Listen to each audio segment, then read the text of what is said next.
cause problem in the country. Meanwhile, they are the ones inciting people.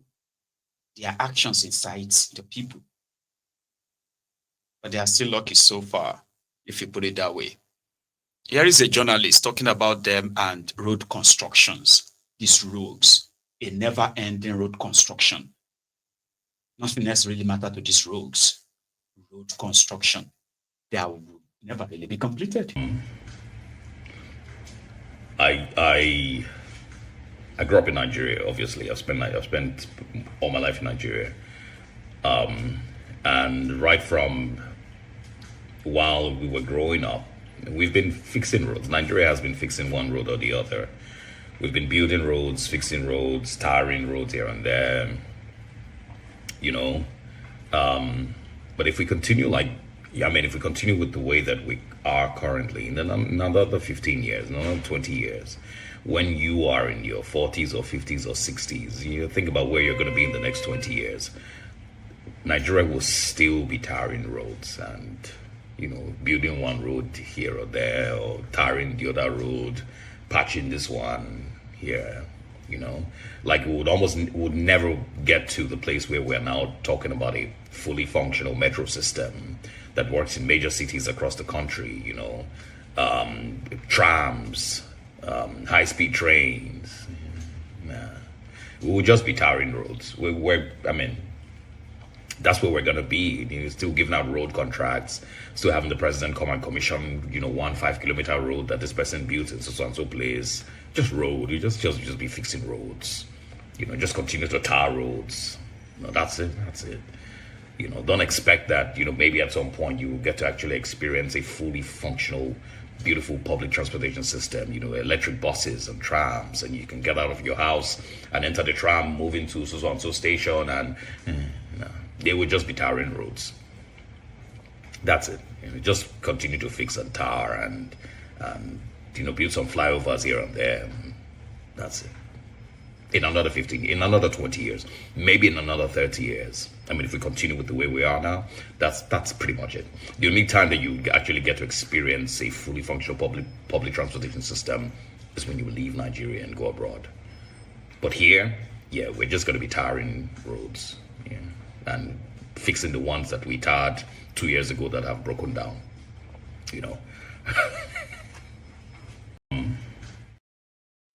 And then re-award it again for rehabilitation in another 2 years after. You'll be lucky if they actually come on to Angono. You'll actually be thankful, grateful, if they come around and repair the road they had last year or 2 years ago. You are going to watch that one deteriorate for years until somebody else will now come and also award the road contract, awarding road contract. The next thing they do is build the airports because they've made so much money. Nigerian criminal politicians, they've made so much money that buying private jets is like buying candy from the candy shop for these guys. And I'm talking about coughing out $20 million. $30 million, $40 million to go and get yourself a small private jet, flying here and there. And most of the time, they will now put this private aircraft, they'll put them under a private management company. You get that now?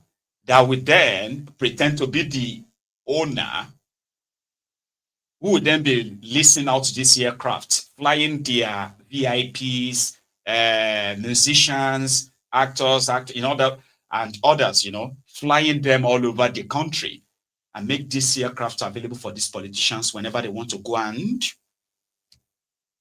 enjoy the real world. Yeah, they are building airports. They just built one in my own state, Ogun State, which is just a 40-minute drive from Lagos, by the way, from Lagos Airport. It's just a 45 minutes drive. But who knows? Ogun State currently owes the worst.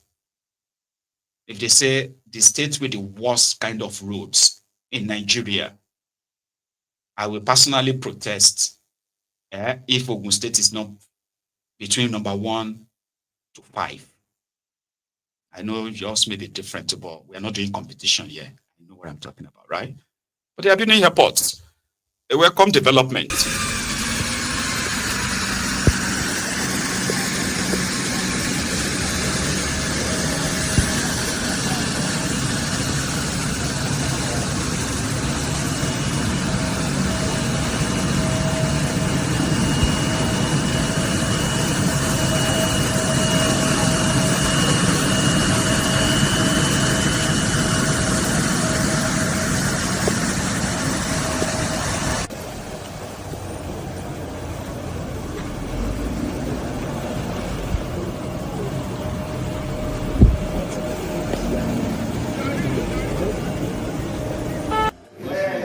Very well. To go away. Okay, Shiloh. I'm telling you, that's true. It's a long distance. From where the airport is a long distance. From the airport to the airport. To Chile is a long distance. State airport. So Lagos is better off. Nice one. Beautiful. So the airport is this side. It's in between Shagam to Abeokuta. Oh, Yeah. I don't even know where. Operated by ValueJet gladly from our airport, Gateway International Airport to Abuja. I want to thank the Almighty God for this grace, this privilege, this opportunity to see this vision come to fruition. And I want to congratulate all of you who are the first official commercial passengers taking off from this historic airport to the nation's capital to view the glorious day. I want to, on behalf of the entire people and government of the state, wish all of you joining us. God be with us. God bless Ogun State. God bless Nigeria. Thank you very much for joining us. Thank you.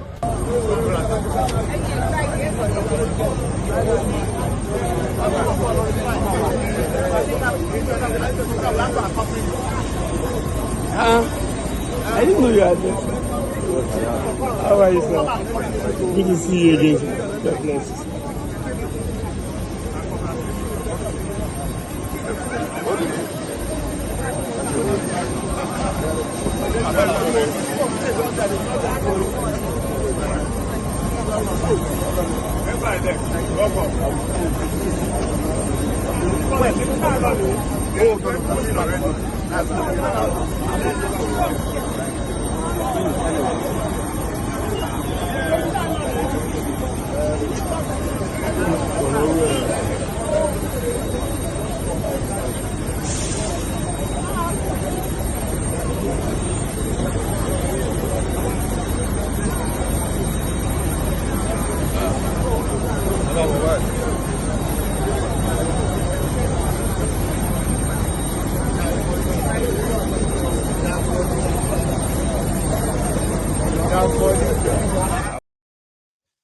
Nigeria criminal politicians.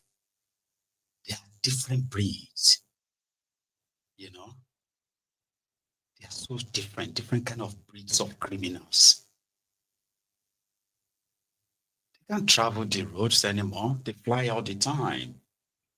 The roads that they continue to award for construction, reconstruction are so terrible that millions of Nigerians are subjected to this terrible, the danger of these terrible roads every day. So what did they do? They started building themselves airports, right? Putting up enough when they are in power. So they're putting up enough. I mean, they're putting up enough media presence, like, hype and all that. For those of you who remember, when Devulu Mayi completed his own airport, 54 billion naira of Ebonyi state money was expended in building airports in Ebonyi. Now he and himself and his friends and the governor and their friends are those who are using the airport. Do you get that now? So to them, maybe someday in the future, it will become very useful for something, anything at all. Maybe not now. While their people could use that 54 billion on something else, if it is judiciously used or utilized. In Ogun State, the idea of building a cargo airport was just something that made sense at the time for the fact that Lagos State's airport is so busy and all that, right? So they could be receiving some traffic of cargo, flights, divert them to Ogun State, and Ogun State could benefit from that. Dubious Dapo came in and he's managed to build the Odin Bay, the VIP section, and the tarmac. And right now, they've got airports. All they needed was just an approval. NCAA, I've been waiting to call them approval. They got it. So planes can land, they can fly out of the place. So they don't have to it doesn't have to go to Lagos before he can fly to Abuja or fly to any part of Nigeria anymore. So that is his own priority, so to say, when he is gone. Somebody who probably will succeed in, which is probably going to try to force, right? The airport may not be his own priority anymore, but they will still be using it, at least, to fly to any part of Nigeria. While he will be walking about and be saying, I built airports. They are different. They are so different, bro. And for the road, one of them constructed a road that he commissioned. This is in Anambra, by the way, Soludom. So then it rained, flooded. When the water subsided, so did the new road. Pretty much said that the flood washed away the new road. We're talking about roads just now, didn't we? Aren't we? Now, here is an example of that. A road that they spent probably millions constructing. After one single rain. Main road. The main road. Solution is working. Deputy Speaker, nke nọkwa na your constituency na-ekwe moto, odichekwa moto niile.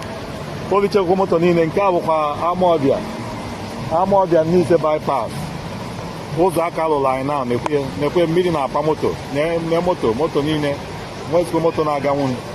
Na-ekwe moto niile, odichego moto niile, odigo store niile. Na-ekwe nke welcome to Amawbia, welcome to Amawbia. Na-ekwe ndị mmadụ ka ọ na-apachacha. Na-ekwe na-ewe ndị mmadụ ka ọ na-apacha. Alụ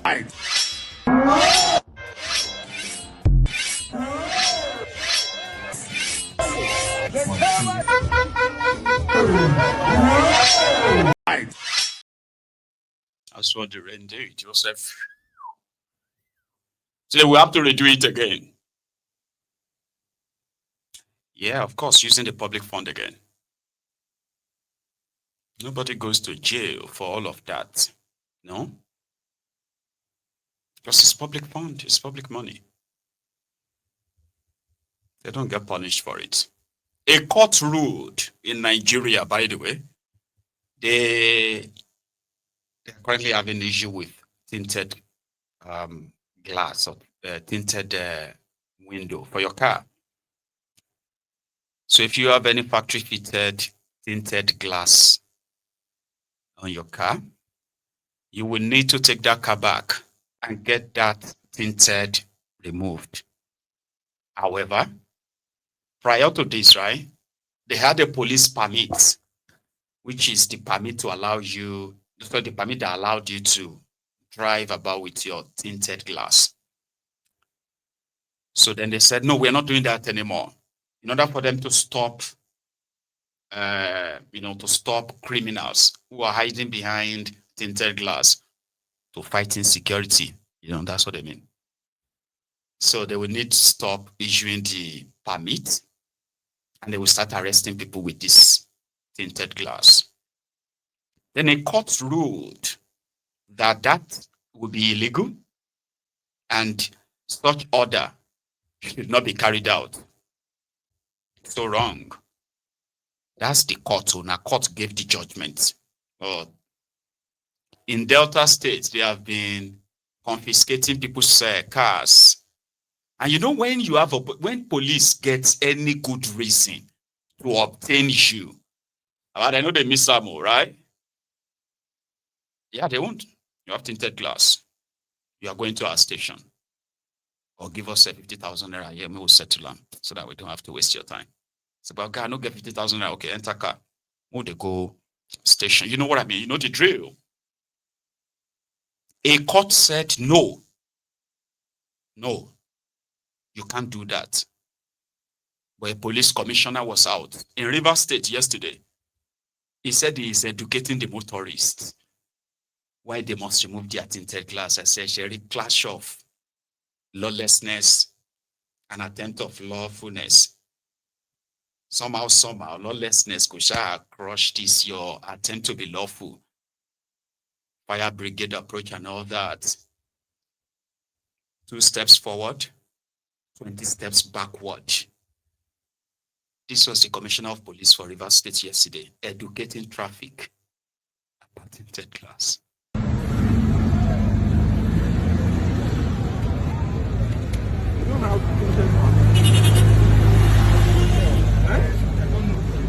Like today you are out on enforcement exercise. Can you tell us what exactly you are enforcing today and why you are out on the street? Okay, it's a continuous process. Every tinted vehicle has to get a permit for the vehicle. And today we are continuing enforcement to ensure that those that are using any vehicle that is tinted has a due diligence permit for them to operate the such vehicle. That's what we do. Okay, the FPA says that they have a report on. Well, I'm not aware of any. Just hearing from you. But I think it's an exercise that has been for some time now, from time to time, while people are doing exercise to ensure that they have a permit to use tinted vehicle. And you all know these tinted vehicles are being used by miscreants and criminals who are paying a lot of arms and ammunition and other equipment items that we can use to and equally allow us to get statistics of things that are used for vehicles. If there's any currently committed to the vehicle, to be able to track it. And the Inspector General of Police has suspended it from time to time to ensure it's not to it. And we are now enforcing it as directed by the